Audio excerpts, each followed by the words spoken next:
नमस्कार, आप देख रहे हैं लाइव व्यूज और मैं हूं आपके साथ चांद मिगलानी। आपसे आज चर्चा करेंगे। आपको बता दें, हरियाणा में विधानसभा चुनावों के बाद अब नगर निकाय पालिकाओं और नगर निगमों के चुनावों को लेकर सरगर्मियां तेज हो गई हैं। हालांकि अभी घोषणा नहीं हुई कि नगर निगम के चुनाव कब होंगे, लेकिन ऐसी ऐसा अंदाजा लगाया जा रहा है कि मार्च या अप्रैल के फर्स्ट वीक में नगर निगम के चुनाव हो सकते हैं।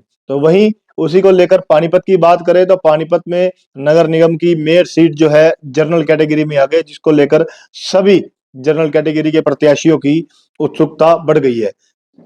बीजेपी की बात करें तो बीजेपी में भी सैकड़ों ऐसे प्रत्याशी हैं और कांग्रेस की बात करें तो कांग्रेस में भी सैकड़ों ऐसे प्रत्याशी हैं जो कि अब बाहर निकलकर आने लगे हैं। उन्हीं के नामों पर आज चर्चा करेंगे और आपको बताएंगे कि बीजेपी से कौन कौन से प्रत्याशी हैं जो अब दावेदारी अपनी पेश कर रहे हैं और कांग्रेस से कौन कौन से प्रत्याशी दावेदारी पेश कर सकते हैं। फिलहाल आपसे बात करें उससे पहले आपको बता दें कि आप लोग इस वीडियो को साथ के साथ शेयर जरूर करते रहें ताकि सभी लोगों तक ये जानकारी पहुंच सके। चलिए एक बात करते हैं बीजेपी की। बीजेपी की बात करें तो मेयर के लिए अभी तक खुलकर चेहरा जो सामने नहीं आया वो है डॉक्टर अर्चना गुप्ता का। डॉक्टर अर्चना गुप्ता अभी प्रदेश में महामंत्री हैं और संगठन में उनकी बड़ी जिम्मेदारी है। जिलाध्यक्ष भी पानीपत की रह चुकी हैं और अब ऐसा चर्चाएं चल रही हैं कि डॉक्टर अर्चना गुप्ता को भी मेयर की टिकट दी जा सकती है। लेकिन अभी तक अर्चना गुप्ता का मेयर की दावेदारी पर कोई भी किसी तरह का बयान जो है वो सामने नहीं आया। लेकिन चर्चाओं का बाजार गर्म है और चर्चाओं के बाजार से ये खबर निकलकर बाहर आई है कि अर्चना गुप्ता भी मेयर की दौड़ में है। वहीं अगर बात करें दूसरी तरफ लोकेश नांगरू बीजेपी के वरिष्ठ नेता हैं और साथ के साथ उन्होंने विधानसभा चुनाव लड़ने का भी डंका बजाया था, लेकिन शिक्षा मंत्री महिपाल डांडा के कहने पर वो चुनाव नहीं लड़े थे। और अब देखना ये होगा कि लोकेश नांगरू के पाले में ये टिकट आएगी या नहीं आएगी, या संगठन किसी और को ये जिम्मेवारी देगा। तो चलिए तीसरे नंबर पर बात करते हैं नवीन भाटिया। नीतीश भाटिया के बेटे हैं और पूर्व में सांसद रहे संजय भाटिया के चचेरे भाई हैं और अब मेयर की दौड़ में सबसे आगे हैं। शहर में आपने देखे होंगे बड़े बड़े होर्डिंग्स नवीन भाटिया के लगे हुए हैं। तो फिलहाल संतों महापुरुषों का भी आशीर्वाद लेते हुए नजर आ रहे हैं। तो अब कहीं ना कहीं ऐसे चर्चाएं चल रही हैं कि नवीन भाटिया अपने टिकट को लेकर आश्वस्त है और उन्हें आश्वासन मिला हुआ है कि टिकट उनकी कन्फर्म है। लेकिन अभी ये सब चर्चाएं हैं, इन पर विराम तभी लगेगा जब भारतीय जनता पार्टी या अन्य राजनीतिक दल अपनी लिस्ट जारी करेंगे, जब चुनावों की घोषणा होगी। तो चलिए अगली बात करते हैं तरुण गांधी। तरुण गांधी जो है सनातन धर्म मंदिर के प्रधान है, काफी सालों से बीजेपी पार्टी में है। कोई पद की इन्होंने आज तक कोई मांग नहीं की और केंद्रीय मंत्री मनोहर लाल के विश्वसनीय आदमी है। पीछे आपने देखा होगा एक वीडियो भी हमने आप लोगों को दिखाई थी, मनोहर लाल ने स्वयं इनका नाम लेकर इनका फोन नंबर भी याद दिलाया था कि इनका फोन नंबर मुझे मुंहजबानी याद है। तो अब कहीं ना कहीं तरुण गांधी भी इस मेयर की दौड़ में सामने है। ऐसा चर्चाएं हैं कि तरुण गांधी भी मेयर का चुनाव लड़ सकते हैं। अगली बात करेंगे हम संजय अग्रवाल। संजय अग्रवाल आज विधानसभा चुनाव से पहले कांग्रेस पार्टी में थे और कांग्रेस से टिकट ना मिलने से नाराज होकर वो बीजेपी में गए। बीजेपी में जाने के बाद उनकी चर्चाओं का बाजार गर्म है कि संजय अग्रवाल अब मेयर की दावेदारी पेश कर रहे हैं। संजय अग्रवाल बीजेपी से टिकट मांग रहे हैं। वो अब शहर में मेयर पद के लिए पार्टी से टिकट की अपील कर रहे हैं। तो फिलहाल अगला नाम आपको बता दें राजीव जैन। राजीव जैन का भी आपको बताएंगे। राजीव जैन का हमने आपको पीछे इंटरव्यू भी दिखाया था। राजीव जैन एक श्री राधा कृष्णा गौशाला के संचालक हैं और मंत्री महिपाल डांडा के बड़े नजदीकी आदमी है। मंत्री महिपाल डांडा के चुनाव में इन्होंने काफी अहम रोल निभाया और काफी मुख्य जिम्मेवारी जो है इन्होंने निभाई है। राजीव जैन का कहना है कि उन्होंने भी अपनी दावेदारी पेश की है और शहर के लोग उनके साथ हैं। अब कहीं ना कहीं वो भी अपने टिकट की मांग जो है पार्टी से ऊपर संगठन से कर रहे हैं। अगर मंत्री महिपाल डांडा की चलती है तो मंत्री महिपाल डांडा अब किसके लिए प्रयास करेंगे, लोकेश नांगरू के लिए या फिर राजीव जैन के लिए, ये देखने वाली बात होगी। क्योंकि लोकेश नांगरू को चुनावों से विधानसभा चुनाव ना लड़ने के लिए महिपाल डांडा ने ही मनाया था और अब ऐसे में उनके चहीते राजीव जैन भी अब मैदान में उमड़ चुके हैं और उनका खुद का कहना है कि महिपाल डांडा का आशीर्वाद मुझे मिल चुका है। तो फिलहाल चलिए अगली बात करते हैं रमेश माटा की।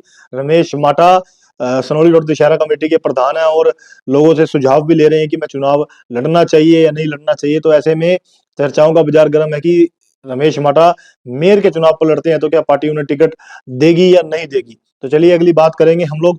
आजकल शहर में आप लोग बहुत होर्डिंग देख रहे होंगे गौरव गोयल। गौरव गोयल सुप्रसिद्ध समाज सेवी हैं और जैन समाज से हैं और लोगों के बीच रहने वाले हैं, और पीछे काफी इन्होंने धार्मिक सामाजिक कार्यक्रमों में अपनी अहम भूमिका निभाई है। तो ये भी अब अपनी मेयर की दावेदारी पेश कर रहे हैं। तो ये फिलहाल तमाम नाम थे, ये 10 से 11 नाम हैं जो हमने आपको बताए। ये सभी लोग जो है बीजेपी से टिकट की अपनी मांग कर रहे हैं। अब ऐसे में देखना ही होगा कि संगठन किस पर भरोसा जताएगा और किसको टिकट देकर मैदान में उतारेगा। वहीं दूसरी ओर बात करें कांग्रेस पार्टी की ओर से सभी लोग कह रहे हैं कोई हलचल नहीं है, लेकिन कांग्रेस पार्टी इस बारी मेयर के चुनाव में, नगर निगम के पूरे चुनाव में, चाहे वो पार्षद की बारी हो या मेयर की कैंडिडेट की बारी हो, इस बारी वो अंदरूनी खाते से सारा तैयार कर रही है, सिस्टम सारा बना रही है, ताकि इस बार जो विधानसभा में चूक रह गई वो अब ना रह पाए। तो विधानसभा, आप आपको बात बता दें, विधानसभा में कांग्रेस के जो प्रत्याशी थे वरिंदर बुल्ले शाह, अब उनके बेटे विपुल शाह का नाम जो है वो भी सामने आ रहा है कि विपुल शाह खुद कांग्रेस से मेयर का चुनाव लड़ सकते हैं। हालांकि विपुल शाह ने इसकी पुष्टि नहीं की है, लेकिन चर्चाएं जो चल रही हैं विपुल शाह के नाम पर चल रही हैं कि विपुल शाह को मेयर का चुनाव लड़ाया जा सकता है। अगर विपुल शाह इस चुनाव को नहीं लड़ते तो उसके अलावा जो प्रत्याशी हैं उनकी भी सूची हम आपको बताने जा रहे हैं, जो जो कांग्रेस पार्टी के प्रत्याशी हो सकते हैं। पूर्व में अंशुक और पावा ने जो है चुनाव लड़ा था, विकास पावा उनके पति हैं, उन्होंने चुनाव लड़ा था। तो ऐसे चर्चाएं चल रही हैं कि अंशुक पावा को या विकास पावा को भी इस बार दोबारा मैदान में उतारा जा सकता है। कांग्रेस इन पर भी एक बड़ा दाव खेल सकती है। लेकिन अगर बात करें पानीपत की, तो पानीपत में मुकेश टुटेजा जो है कांग्रेस के वरिष्ठ नेता हैं और वरिंदर बुल्ले शाह के साथ हैं। और अब मुकेश टुटेजा का भी कयास लगाए जा रहे हैं कि मुकेश टुटेजा भी शायद चुनावी मैदान में उतरकर चुनाव लड़ सकते हैं। तो ऐसे में कहीं ना कहीं मुकेश टुटेजा से जब बात करने का प्रयास किया तो बात सिरे चढ़ नहीं सकी। लेकिन मुकेश टुटेजा का एक ही कहना है कि जब तक पार्टी आदेश नहीं करेगी तब तक हम कोई भी कदम नहीं उठाएंगे। पार्टी के निर्देशों का उनको इंतजार है। और फिलहाल राजकुमार पावा, जो कि अभी तक खुले मन से मैदान में आ चुके हैं, जिन्होंने कई चैनल पर इंटरव्यू भी दिए हैं कि मैं को अगर पार्टी टिकट देती है तो मैं तन मन से चुनाव लड़ूंगा। पूर्व में डिप्टी मेयर भी रह चुके हैं और उनका खुद का कहना है कि मुझे चुनाव लड़ने की अकल है, मैं चुनाव किस तरीके से लड़ा जाएगा मैं खुद लड़ने में सक्षम हूँ। तो राजकुमार पावा भी इस बार खुले मैदान में है और वो कह रहे हैं कि चुनाव अगर पार्टी टिकट देगी तो हम चुनाव जरूर लड़ेंगे। तो फिलहाल अगला नाम आपको बता दें, राकेश चुग। राकेश चुग आम आदमी पार्टी के जिलाध्यक्ष रहे हैं, आम आदमी पार्टी के जिलाध्यक्ष रहे हैं और अब कांग्रेस में विधानसभा चुनाव में शामिल हुए थे, वरिंदर बुल्ले शाह के नेतृत्व में शामिल हुए थे। और अब ऐसा चर्चाएं चल रही हैं कि आजकल वरिंदर बुल्ले शाह के संपर्क में रहते हैं ज्यादा। तो अब कहीं ना कहीं चर्चाएं चल रही हैं कि वरिंदर बुल्ले शाह राकेश चुग पर भी अपना विश्वास जता सकते हैं और इनको भी पार्टी शायद टिकट दिलवा सकते हैं। वहीं अगर बात की जाए कमल दीवान की, तो कमल दीवान भी एक बड़ा चेहरा है कांग्रेस का। अब ऐसे चर्चाएं हैं कि विधानसभा चुनाव में कमल दीवान ने कांग्रेस से टिकट की मांग की थी, लेकिन टिकट नहीं मिली। अब ऐसा हो सकता है कि कमल दीवान खुद कांग्रेस की मेयर की टिकट से चुनाव लड़ें।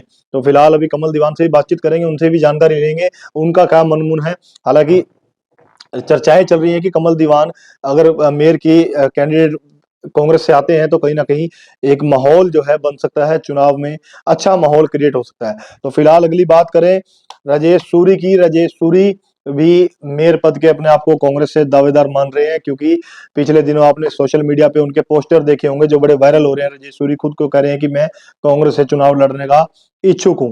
हालांकि उनके जो भाई हैं संदीप सूरी, वो खुद बीजेपी से राजीव जैन जो टिकट मांग रहे हैं उनके साथ लगे हुए हैं। हालांकि राजेश सूरी को कितना ये चुनाव लड़ना आसान होगा या भारी होगा, ये बात की बात है अगर पार्टी उन्हें टिकट देती है तो फिलहाल आपको मैं बताना चाहूंगा राजेश सूरी भी इस मेयर पद की दौड़ में है। और वहीं साथ ही अगर बात करें वरुण चिंटू विज की, वरुण चिंटू विज पर भी बड़ा दाव खेल सकते हैं वरिंदर बुल्ले शाह, क्योंकि बुल्ले शाह के लगते जिगर हैं चिंटू विज। और चिंटू विज एक ऐसे व्यक्ति हैं जो संपूर्ण रूप से चुनाव को लड़ सकते हैं। और वरिंदर बुल्ले शाह के नेतृत्व में अगर वरिंदर बुल्ले शाह इनके ऊपर आशीर्वाद जताते हैं तो ये मेयर चुनाव में अपनी भूमिका निभा सकते हैं। तो फिलहाल अगली बात करें कांग्रेस से निर्जा भारी। निर्जा भारी जो कि कांग्रेस की वरिष्ठ महिला नेत्री है और विधानसभा चुनाव में भी इन्होंने अपनी अहम भूमिका निभाई और अब ये भी मेयर की दौड़ में शामिल है। मेयर ये भी टिकट पार्टी से हाईकमान से टिकट मांग रही है और दीपेंद्र हुड्डा के साथ इनके अच्छे संपर्क भी हैं।